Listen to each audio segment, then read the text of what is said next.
देवभूमि में महाभारत, इसको सुनने के लिए जो हमारे प्रबुद्ध श्रोता यहाँ पर आए हुए हैं, आप सभी का हार्दिक अभिनंदन है, स्वागत है। और जो एमिनेंट जो आज हमारे साथ स्पीकर्स यहाँ पर मौजूद हैं, नेहा मित्तल मैम मौजूद हैं, 2018 बैच की आप IAS ऑफिसर हैं और वर्तमान में आप comptroller and auditor general of India नई दिल्ली में कार्यरत है। और पहाड़ों से जो आपका जुड़ाव है, जिस तरह से आपने ट्रेनिंग यहाँ पर ली शिमला में और देहरादून में, और उसके बाद जब पोस्टिंग जो आपकी पहली हुई वो देहरादून में हुई और बहुत लंबा समय आपने देहरादून में यहाँ पर बिताया। उसके अलावा जो आपने किताब जो लिखी है आप, क्योंकि लेखिका भी हैं, देवभूमि ऑफ उत्तराखंड, उसके बारे में आज हम बात ज़रूर करेंगे, the fascinating culture of central Himalayas.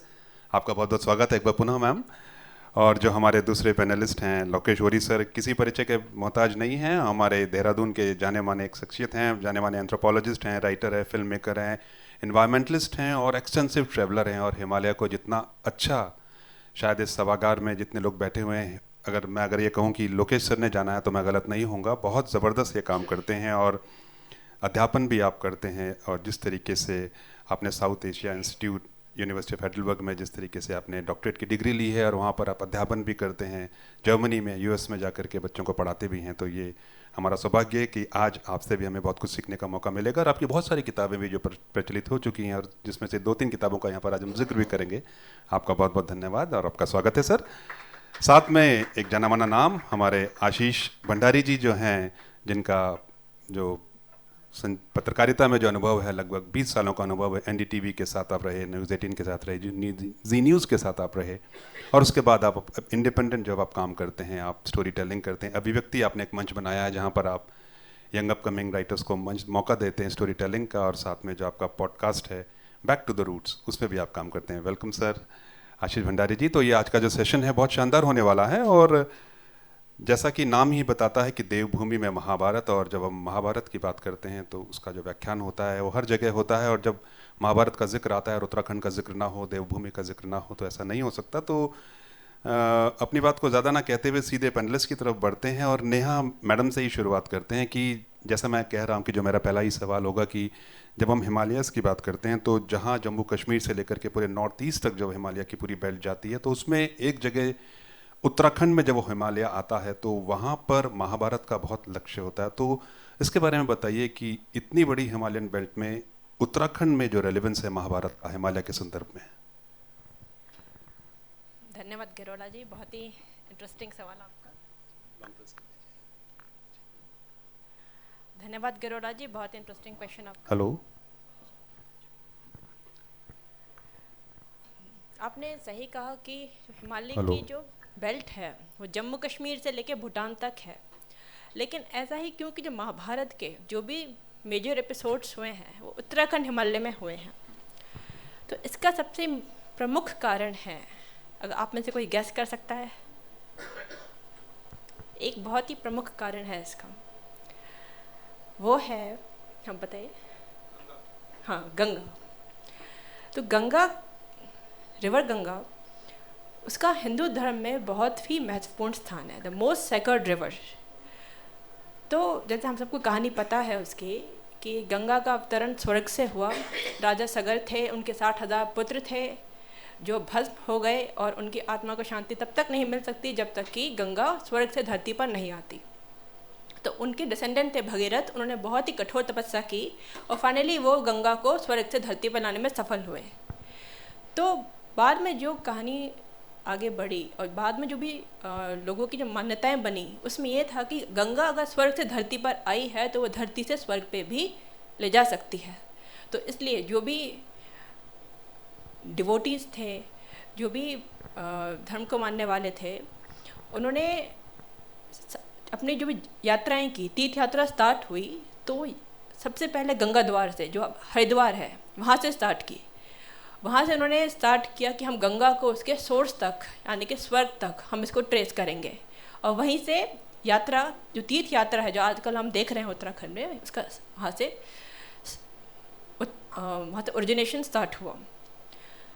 तो जैसा हमने भी डिस्कस किया, मैं आपको महाभारत का एक और आपको बताती हूँ कि महाभारत के बहुत सारे एपिसोड्स यहाँ पे उत्तराखंड हिमालय में हुए हैं, लेकिन सबसे बड़ा, सबसे इम्पोर्टेंट एपिसोड अगर आपको पता हो वो है सबसे अंत में जो आता है, स्वर्गारोहण, पांडवों का स्वर्गारोहण।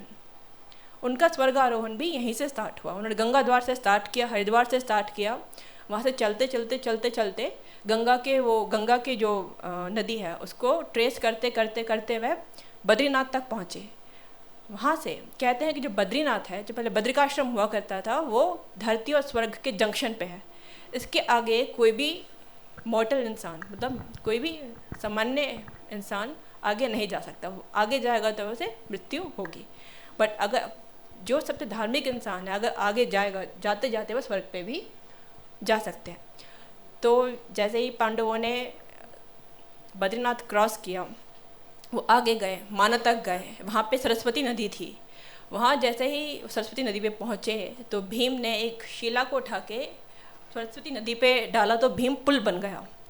पांडवों ने उसको क्रॉस किया। उसको क्रॉस करके ही द्रौपदी हैं, उनकी वहाँ डेथ हो गई। फिर वो थोड़ा आगे गए, वहाँ एक बहुत ही सुंदर एक मेड़ो आती है जिसको बोलते हैं लक्ष्मीवन। वहाँ पे सहदेव और नकुल, उनकी मृत्यु हो गई। फिर थोड़ा आगे चल के एक जगह है चक्र तीर्थ, कहते हैं कि वहाँ पे जो अर्जुन है वहाँ वो गिर गए। फिर भीम और युधिष्ठिर ही बचते हैं, वो भी आगे चलते रहते हैं गंगा के सोर्स को ढूंढने के लिए। वहाँ पे जब बहुत चलते हैं तब एक जगह एक लेक आता है।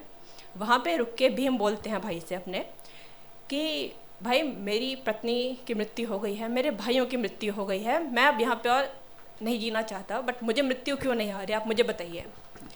तो युधिष्ठिर बोलते हैं कि देखो भीम, तुम्हारे पास जो गदा है तुम्हारी, तुम्हें उससे बहुत लगाव है, तो यही तुम्हें यहाँ धरती से जोड़ के रखे हुए है।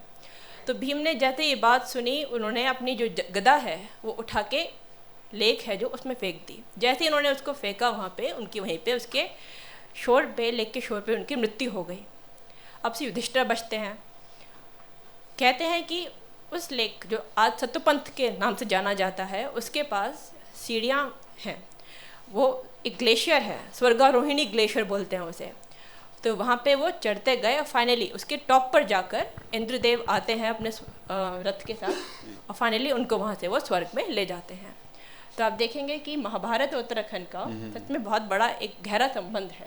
बिल्कुल। तो जिस तरीके से जब कहानी शुरू होती है महाभारत और उत्तराखंड, और जब हम बद्री केदार की तरफ जब जा रहे हैं, उसमें आगे भी हम ज़रूर चर्चा करेंगे। तो अगर उत्तराखंड की हम बात कर रहे हैं तो एक तो हमने इधर बात की कि जिधर रुद्रप्रयाग और हम पहाड़ी की तरफ गए।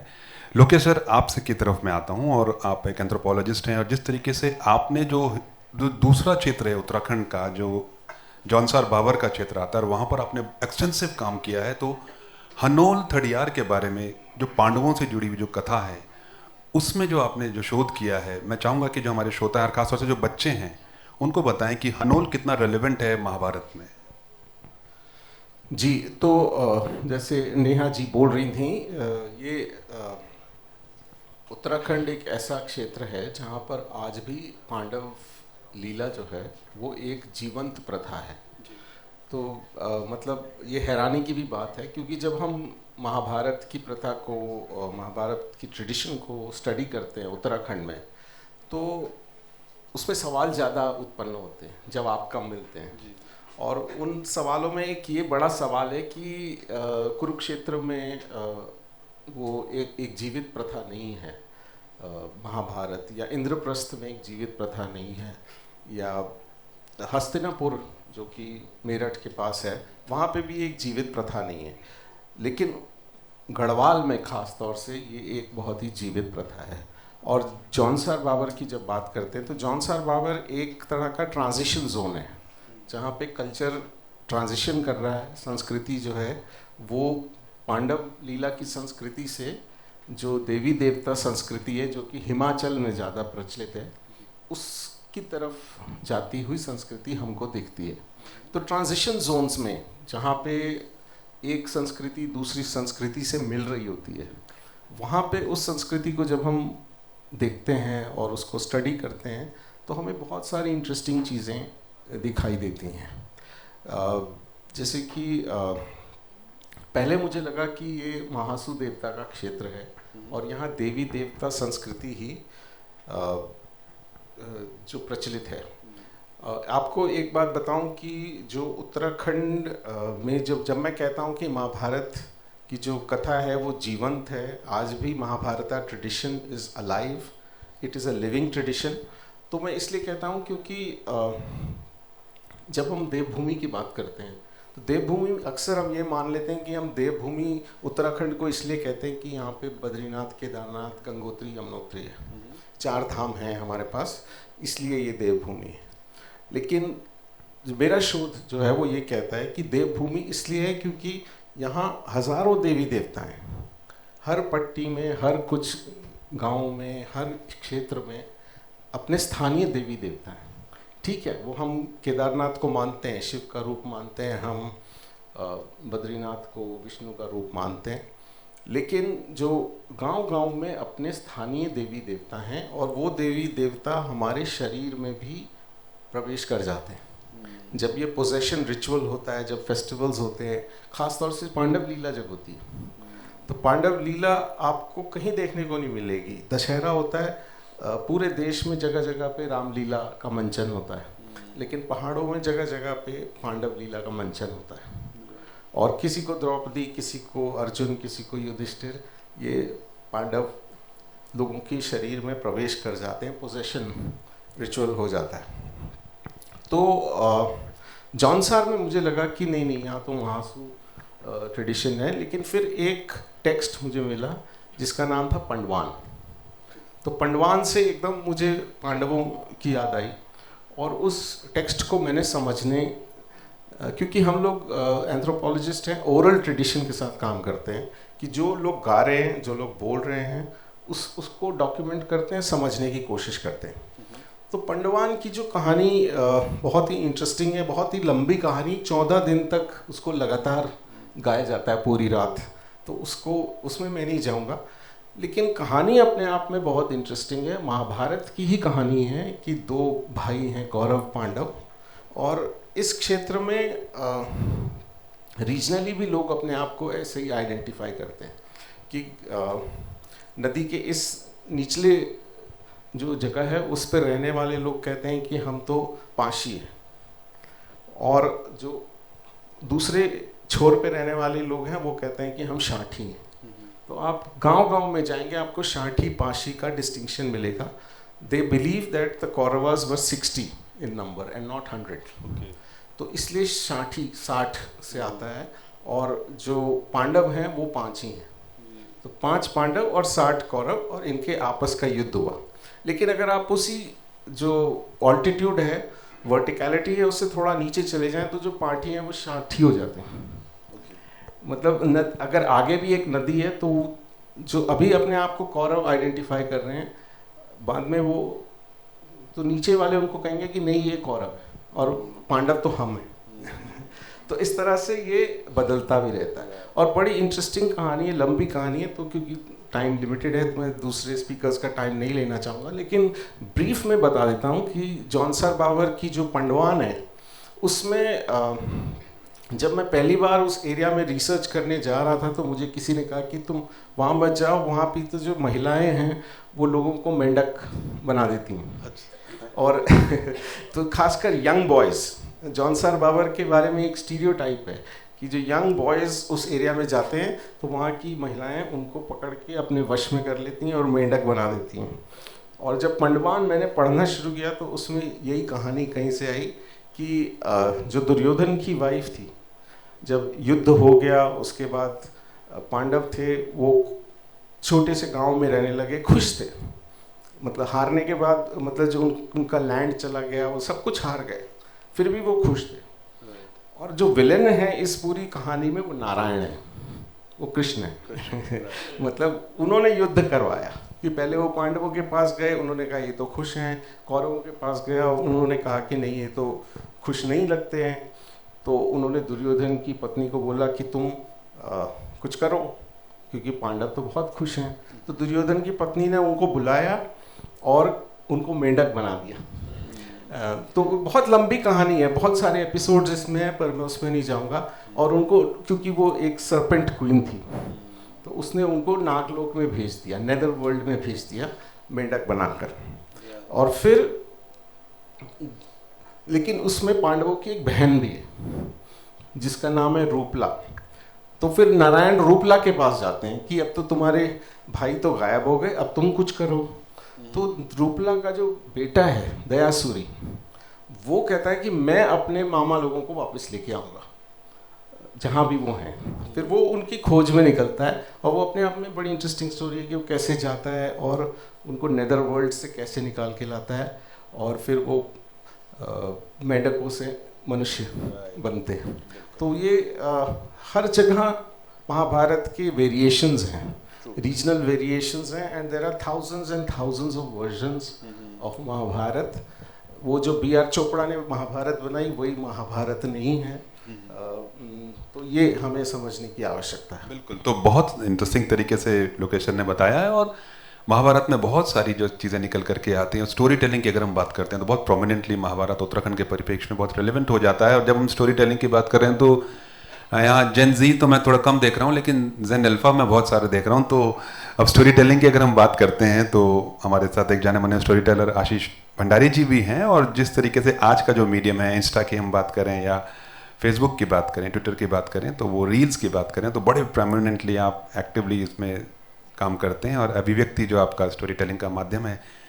तो आशीष जी, आपसे हम जानना चाहते हैं, खासतौर से जो बच्चे यहाँ पर आ रहे हैं उनके पॉइंट ऑफ व्यू से आप बताएंगे कि जो स्टोरी टेलिंग है और महाभारत की जो स्टोरी टेलिंग है और उत्तराखंड के परिप्रेक्ष्य में जो स्टोरी टेलिंग है वो कितना फैसिनेट करेगी आगे वाले यूथ को, ताकि वो हमारे जिस की बात मैम ने, नेहा मैम ने कही, लोकेसर ने कही कि इसको हमको आगे लेकर के जाना है। और वो जो आज की जो एक चीज़ है कि हम सिर्फ रील्स और उसमें उलझ के ना रह जाएं और स्टोरी टेलिंग के ज़रिए अपने कल्चर को भी जानें।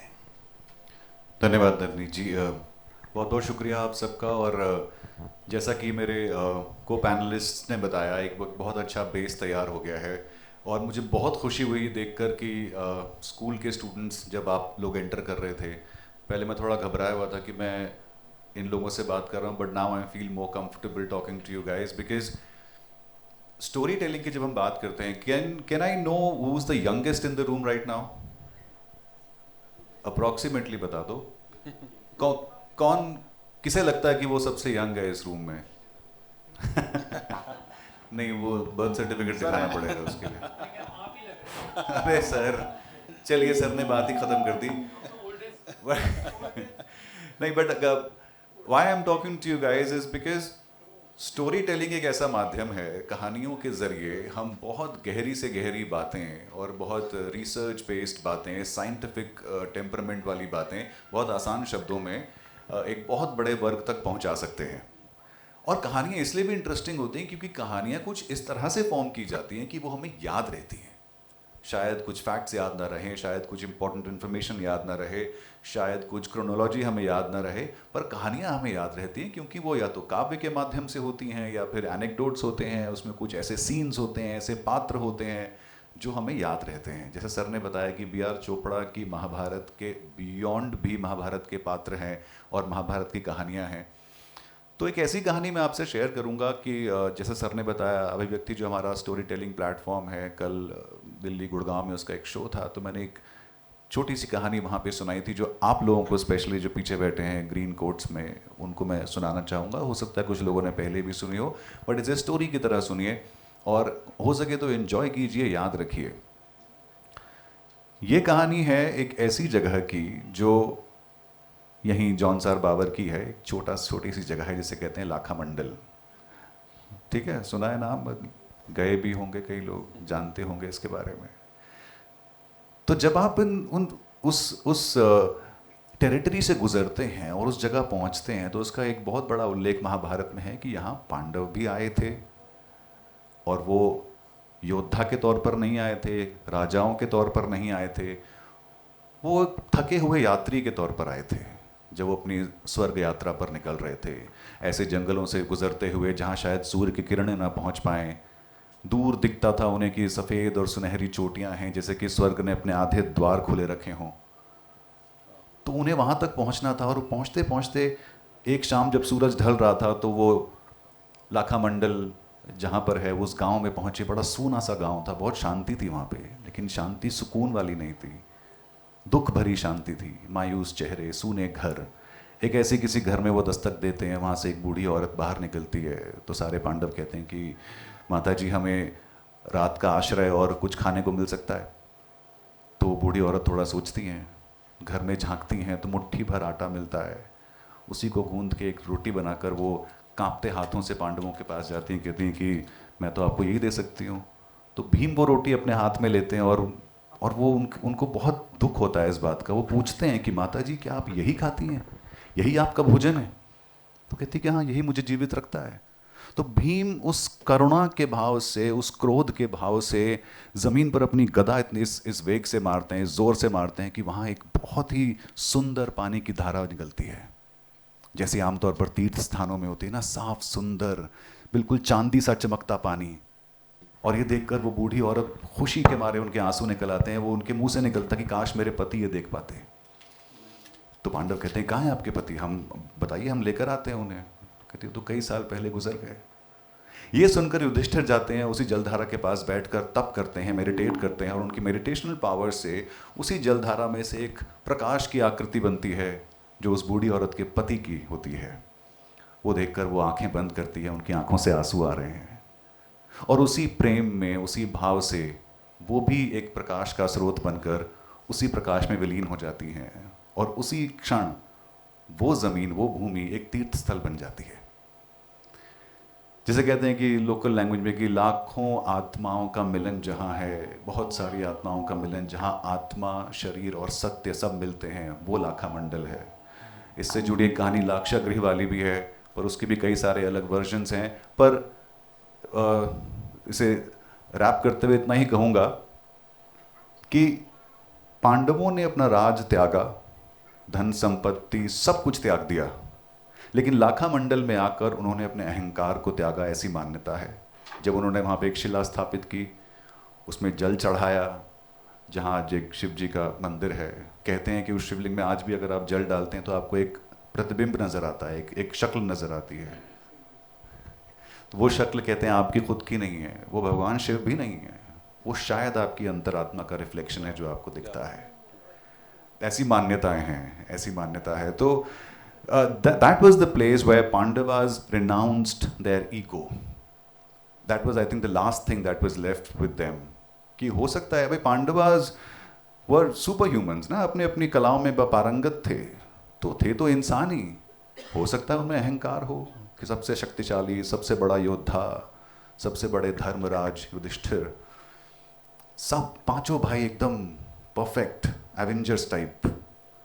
तो वो अहंकार उन्होंने उस जल चढ़ाते वक्त, शिव जी का ध्यान करते वक्त कहा कि हे भगवान, आप सबके हृदय में बसते हो, आज हम इसी क्षण अपना अहंकार इस जल के थ्रू त्यागते हैं। So this is one of the stories which you should remember when we talk about Mahabharat and the relevance of Mahabharat in Uttarakhand. क्या बात है। तो the art of story telling, और देखिए आशीष जी ने कितने शानदार तरीके से, खासतौर से बच्चों के पॉइंट ऑफ व्यू से, कि अगर आप द पावर ऑफ लिसनिंग कहते हैं कि अगर आप अच्छे श्रोता हैं तो आप कितना कमाल कर सकते हैं, and if you are avid listener तो आप एविड रीडर भी बनते हैं, और जब आशीष जैसे लोगों को आप सुनते हैं तो फिर कितना आपको फ़ायदा मिलने वाला है। Thank you so much Ashish ji.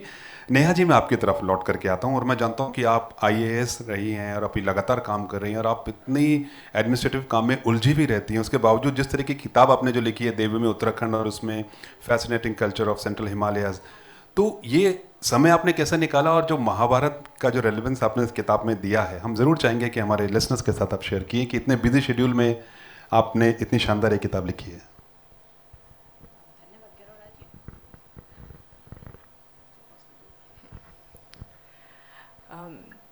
जो मैंने जो ये किताब लिखी है, इसका जो आइडिया है वो 5 साल पहले आया।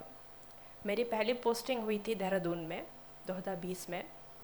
तो क्योंकि मैं स्टार्टिंग से ही मेरा संस्कृति की तरफ ज़्यादा झुकाव रहा है, तो मैं यहाँ के लोक संस्कृति के बारे में ज़्यादा जानना चाह रही थी। बट मैंने देखा यहाँ पे कोई पुस्तक मुझे नहीं मिली जो मुझे बता सके बहुत ही सिंपल शब्दों में आज के युवाओं को कि पहाड़ी संस्कृति क्या है, चार धाम के पीछे क्या महत्व है, या फिर जहाँ की जो भी कल्चरल इम्पोर्टेंट ट्रेडिशंस हैं उनके बारे में। तो मैंने खुद से मैंने रिसर्च करना स्टार्ट किया। मैंने चार धाम और बाकी जगहों पर यात्रा की। मैंने यहाँ के जो एक्सपर्ट्स हैं, जिनमें ओहरी जी में हैं, उनसे बातचीत की। मैंने यहाँ के जो गजेटियर्स हैं सबको मैंने देखा। इवन जो महाभारत है उसको भी मैंने पढ़ा, उसको ओरिजिनल उसमें रूप में, ये जानने के लिए कि उत्तराखंड और महाभारत का क्या कनेक्शन है।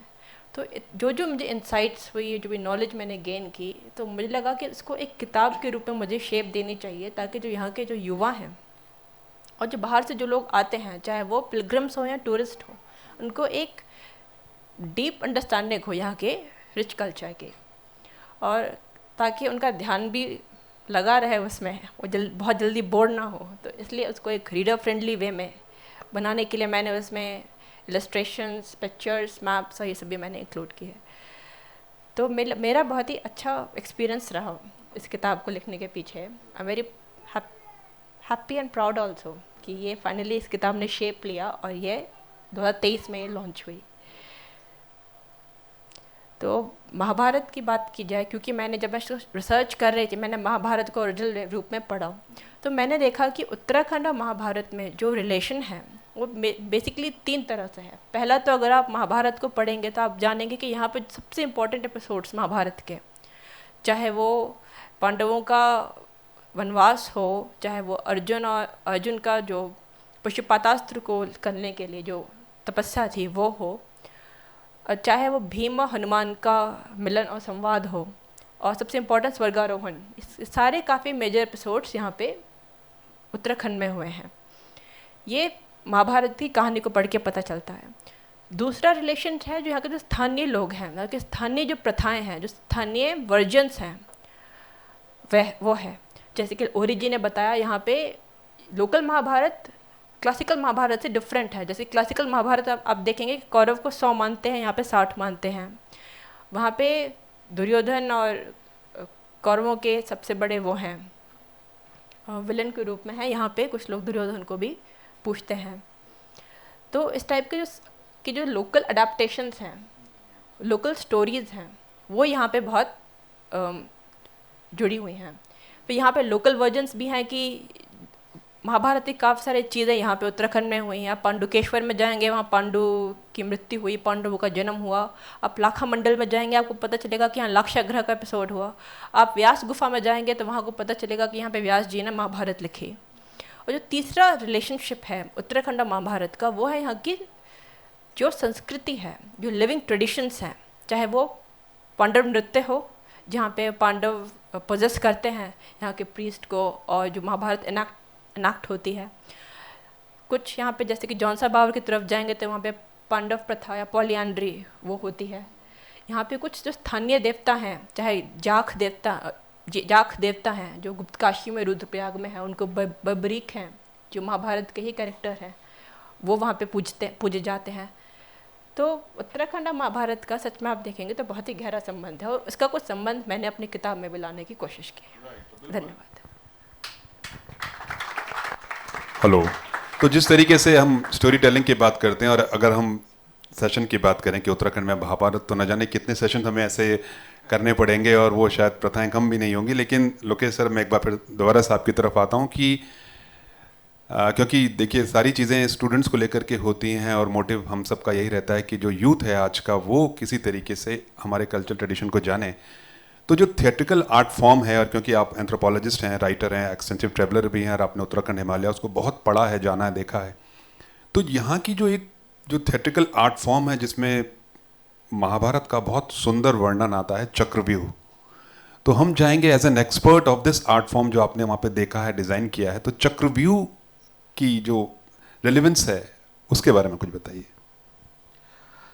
देखिए, जो मेरे को पैनलिस्ट बोल रहे हैं कि जो महाभारत है वो एक लिविंग ट्रेडिशन है उत्तराखंड में, और उसका मतलब प्लेस एसोसिएशंस तो बहुत ही सारे हैं। जैसे केदारनाथ में 2013 में बाढ़ आई तो एक शिला थी, एक बहुत बड़ी रॉक थी जिसने केदारनाथ के मंदिर को प्रोटेक्ट किया, तो उस शिला का नाम भी लोगों ने भीमशिला रख दिया। तो इस तरह से आज भी जो हम महाभारत और उसके कैरेक्टर्स को एसोसिएट करते हैं अपनी डेली लाइफ में, और महाभारत बहुत सारे एक्सपर्ट्स ने उसको बहुत तरह से इंटरप्रेट किया है। कुछ लोग बोलते हैं कि ये ज़मीन के ऊपर हक की लड़ाई थी, 2 क्लैंस के बीच में। कोई बोलते हैं कि नहीं, ये कास्ट हेजेमनी की लड़ाई थी कि कौन सी कास्ट किससे बड़ी होगी, ये इस बात की एक जंग थी।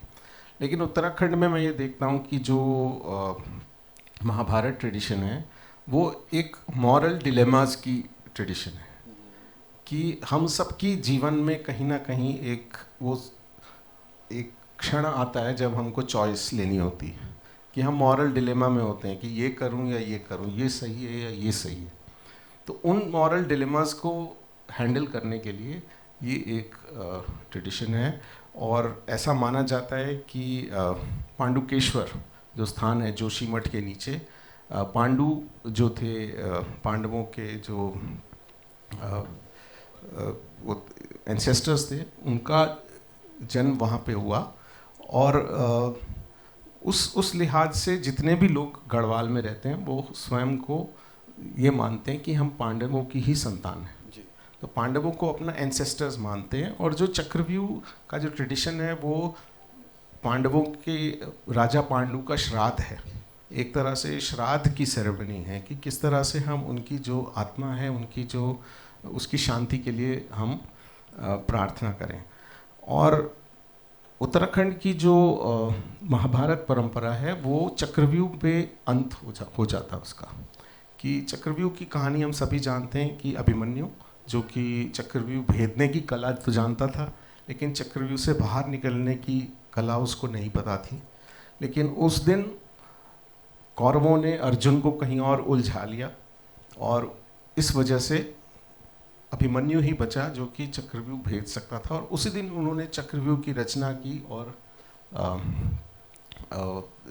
अभिमन्यु उसके अंदर गया और उसको छल कपट से इन्होंने कौरवों ने उसको मार दिया। तो एक बहुत ही इमोशनल स्टोरी है, लोग इससे बहुत कनेक्ट करते हैं जब चक्रव्यूह का मंचन होता है।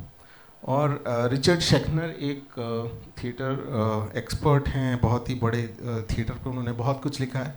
तो उन्होंने इसको संज्ञा दी है कि एनवायरमेंटल थिएटर। एक तो थिएटर होता है ना, प्रोसीनियम में होता है, आप जानते हैं कि ऐसे स्टेज है, एक बैकड्रॉप है, विंग्स हैं, वहाँ से कलाकार निकल के आते हैं, अपनी कला दिखाते हैं। लेकिन जो चक्रव्यूह थिएटर है वो खेत में होता है, चारों तरफ पहाड़ियाँ होती हैं, बीच में चक्रव्यूह बनाया जाता है। हर घर से एक साड़ी मांगी जाती है और उस साड़ी से एक वो पूरा लेबिरिंथ जो कि एक पजल तरह का है उसको क्रिएट किया जाता है। और फिर उसमें हर द्वार पे एक कौरव खड़ा होता है। और बहुत ही इंटरेस्टिंग तरीके से इसका मंचन होता है, क्योंकि एक पहाड़ी से कौरव सेना आती है, एक पहाड़ी से पांडव सेना आती है, और फिर बीच में पूरा चक्रव्यूह का एपिसोड परफॉर्म किया जाता है। तो ऐसे कई एपिसोड्स हैं जो उत्तराखंड में परफॉर्म किए जाते थे। चक्रव्यूह उनमें से एक है। एक कमल व्यू होता था, एक गरुड़ व्यू होता था, अलग अलग तरह के व्यू की रचना करके अपने पूर्वजों को श्रद्धांजलि दी जाती थी, उनकी आत्मा के तर्पण के लिए इस परफॉर्मेंस को किया जाता था। तो जब हमने चक्रव्यूह देखा, जब मैं 15-20 साल का था तो पहली बार मैंने चक्रव्यूह देखा, लेकिन मुझे ऐसा लगा कि उस चक्रव्यूह में बहुत सारी एलिमेंट्स जो हैं वो रामलीला के आ गए। तो मतलब जो कॉस्ट्यूम थे वो भी वो देहरादून के बैंड बाज़ार से लेके जाते थे पहाड़ों में। और क्योंकि बहुत सारे लोग माइग्रेंट्स थे जो सिर्फ चक्रव्यूह परफॉर्म करने के लिए आते थे अपने गांव में, तो वो बीच बीच में घड़ी में टाइम भी देखते थे, मतलब कुछ डायलॉग बोल रहे हैं, कई डायलॉग, शोले वाले डायलॉग भी आ गए थे उसमें बीच में। और बहुत सारे लोग वो लगाते थे, सन ग्लासेस लगा के भी परफॉर्म करते थे कि मैं अर्जुन हूँ, मुझे तो हीरो दिखना है तो मैं काला चश्मा लगा लूँ। तो उस तरह से चक्रव्यूह होता था। तो मुझे लगा कि इसमें कुछ ना कुछ कमी रह गई। तो हम लोगों ने फोर्ड फाउंडेशन को एक अप्लाई किया, एक रीच संस्था है जो हमने शुरू की थी, तो उसके माध्यम से अप्लाई किया और एक ग्रांट हमको मिली जिसमें हमने चक्रव्यूह का एक मैनुअल बनाया कि डिज़ाइनर्स को लेके कि ये कॉस्ट्यूम होगा, ये सब लोग पहनेंगे जैसे कि पुराने ज़माने में पहना करते थे। और तो 3 घाटियों में हमने अलग अलग लोगों से संपर्क किया और उनको कहा कि आप चक्रव्यूह का स्क्रिप्ट लिखो। तो जैसा, और गढ़वाली में स्क्रिप्ट लिखा गया पहली बार, क्योंकि अब तो वो स्क्रिप्ट हिंदी और बॉलीवुड लैंग्वेज में आ गया था। तो वो गढ़वाली के स्क्रिप्ट लिखे गए, फिर उनको जोड़ करके एक स्क्रिप्ट बनाया गया और फिर वो चक्रव्यूह का मंचन दोबारा से शुरू हुआ। तो अभी एक मैनुअल है, जिस भी गांव में चक्रव्यूह लोग करना चाहते हैं हम उनको मैनुअल देते हैं, उनके साथ थोड़ा काम करते हैं और वो चक्रव्यूह की परफॉर्मेंस होती। लेकिन देखने लायक होता है कि जब उसका जो क्लाइमैक्स होता है चक्रव्यूह का, कि जब अभिमन्यु का वध होता है, जब अभिमन्यु की वो तो परफॉर्मर है, वो तो एक्टर है, लेकिन जब उसकी बॉडी लेके आते हैं और उस समय जितने लोग पहाड़ियों पे बैठे होते हैं, they are all possessed with the Pandavas, और वो चक्रव्यूह के बीच में जाना चाहते हैं और वो उस चीज़ को एक्सपीरियंस कर रहे होते हैं। तो ये सिर्फ एक परफॉर्मेंस ही नहीं है कि आप थिएटर में गए और देखकर बाहर आ गए, आप उस परफॉर्मेंस के साथ जुड़ जाते हैं। तो मैं बस ये कहना चाहता हूँ कि प्रोफेसर D.R. पुरोहित हमारे बीच अभी अभी आए हैं, थोड़ा लेट हो गए तो प्रोफेसर दाताराम पुरोहित ने बहुत काम किया है पांडवा ट्रेडिशन के ऊपर उत्तराखंड में, और मैं चाहूँगा कि आप आगे आ जाएं, और अगर लास्ट में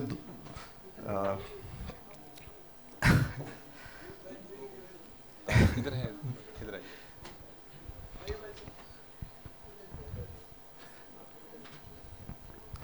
नमस्कार।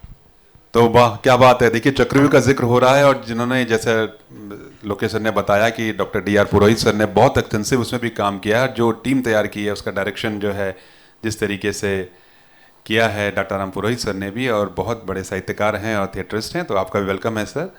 और बहुत ही ज़बरदस्त ये जो है परफॉर्मेंस है, और जो यूथ है यहाँ, बच्चे जो बैठे हुए हैं, अगर कभी भी आपको देहरादून में मौका मिलता है कि अगर कभी चक्रव्यूह नाम से कोई चीज़ आपको देखने को मिल रही है, that is in ground, not in proscenium, जैसे सर ने कहा, थिएटर में नहीं, हॉल में नहीं, अगर ओपन ग्राउंड में कहीं चक्रव्यूह अगर आपको लगता है कि कुछ हो रहा है जो कि उत्तराखंड में महाभारत से जुड़ेटेड है, तो बच्चों से मेरा एक रिक्वेस्ट रहेगा कि आप ज़रूर जाएं, कैसे भी जाएं, और उस आर्ट को ज़रूर देखें। और आप बताइए, श्योर हो कि आपको बहुत मज़ा आएगा, क्योंकि समय की हमारे पास बहुत कमी भी है और बहुत सारे हमें बातें भी करनी थी, लेकिन हमें जल्दी से शो वाइंड अप करना पड़ेगा। तो आशीष सर, आपसे मैं बात कर रहा हूँ, बड़ा इंटरेस्टिंग ये सेशन चल रहा है, जैसा मैंने कहा कि ख़त्म नहीं हो सकता, तो बहुत जल्दी से ब्रीफ में, क्योंकि पांडवों की बात हो रही है, शिवा की बात हो रही है, तो शिवा पांडवों का जो बात होता है कि व्हेन शिवा एल्यूड्स पांडवा, और हम पंच केदार की बात करते हैं, बद्री केदार की बात करते हैं, केदार धाम की बात करते हैं, जहाँ पर हमें केवल हम के रूप में दिखते हैं, तो वो पंच केदार वाली जो किस्सा है, एज अ स्टोरी टेलर जो बच्चे आपको सुनना चाहते हैं, और ये हमारा एक लास्ट सेशन का क्वेश्चन होगा।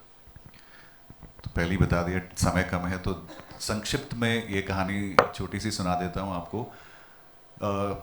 जब पांडव अपनी स्वर्गारोहिणी यात्रा पर थे, तो उन्हें बताया गया कि अगर आपको सच में पश्चाताप करना है, आपको इन सब चीज़ों से मुक्त होना है, तो आपको भगवान शिव के दर्शन करने पड़ेंगे, उनको ढूंढ के उनसे क्षमा मांगनी पड़ेगी। तो वो पूरे उत्तराखंड में ढूंढते हैं, अलग अलग जगहों पे ढूंढते हैं। भगवान शिव उनसे नाराज़ थे कि भाई आपने भातृ हत्या का आपके ऊपर पाप है, ब्रह्म हत्या का पाप है, मैं आपसे बात नहीं करूँगा, मुझे नहीं मिलना आपसे। अपॉइंटमेंट नहीं दे रहे थे वो। बहुत कोशिश की, बहुत जगह ढूंढा, किसी ने बताया वहाँ है, किसी ने बताया वहाँ है, नहीं मिले। अब जब पीछे ही पड़ गए पांडव, तो शिव जी कहाँ कहाँ तक भागते। तो जब उन्हें लगा कि ये मुझे देख लेंगे, पहचान लेंगे, तो उन्होंने एक बैल का भेष लिया, एक बैल का रूप ले लिया, जैसे नंदी भगवान होते हैं उनकी तरह एक बैल का रूप ले लिया। और जो वहाँ पे मवेशी थे उनके साथ घुल मिल गए कि मुझे पहचान नहीं पाएंगे।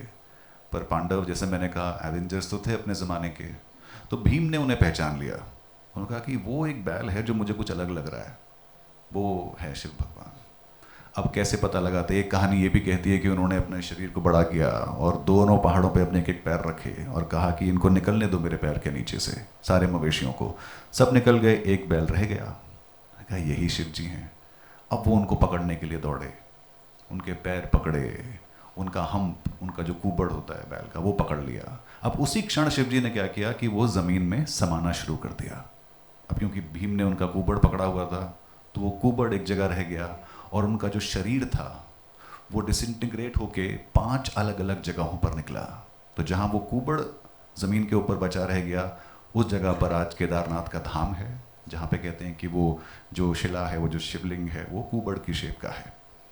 उसी तरह 4 और धाम निकले, जहाँ पे कहते हैं कि जो उनके 4 लिम्स होते हैं वो तुंगनाथ में निकले, जो उनका चेहरा है वो रुद्रनाथ में निकला, जो उनका नाभि का हिस्सा है मध्य महेश्वर में है, और जो उनकी जटाएं हैं वो कल्पेश्वर में हैं। तो ये कहते हैं कि अगर आपको शिव जी के दर्शन करने हैं, शिव जी का पूरा आवरण देखना है, उनको उसको एक्सपीरियंस करना है, तो आप ये 5 केदार के दर्शन कीजिए, वहाँ की कॉस्मिक एनर्जी को अब्जॉर्ब कीजिए, तो आप हो सकता है शिव को पालें जिस तरह से पांडव ने फाइनली शिव जी को पाया और उनसे क्षमा मांगी। क्या बात है। तो ये बहुत इंटरेस्टिंग एक सेशन चल रहा है, और जिस तरीके से मैं कह रहा हूँ कि अगर भाई महाभारत की उत्तराखंड में बात की जाए तो न जाने जिस तरह से वक्ता हमारे साथ बैठे हुए हैं, सब एक्सपर्ट्स हैं, तो हम शाम तक इसमें डिस्कस कर सकते हैं और कई सेशन हमें करने पड़ेंगे, लेकिन समय की हमारे पास कमी है। और थैंक यू सो मच। ये हाउसफुल जो दिखा रहा है आज का, ये बता रहा है कि ये सेशन कितना इंटरेस्टिंग था, और बच्चों ने जितनी तन्मयता के साथ इसको सुना, बाकी गेस्ट ने जिस तरीके से सुना, आप सभी का बहुत बहुत धन्यवाद। एंड आप सभी पैनलिस्ट का मैं एक बार फिर से धन्यवाद करता हूँ। And over to Anjali.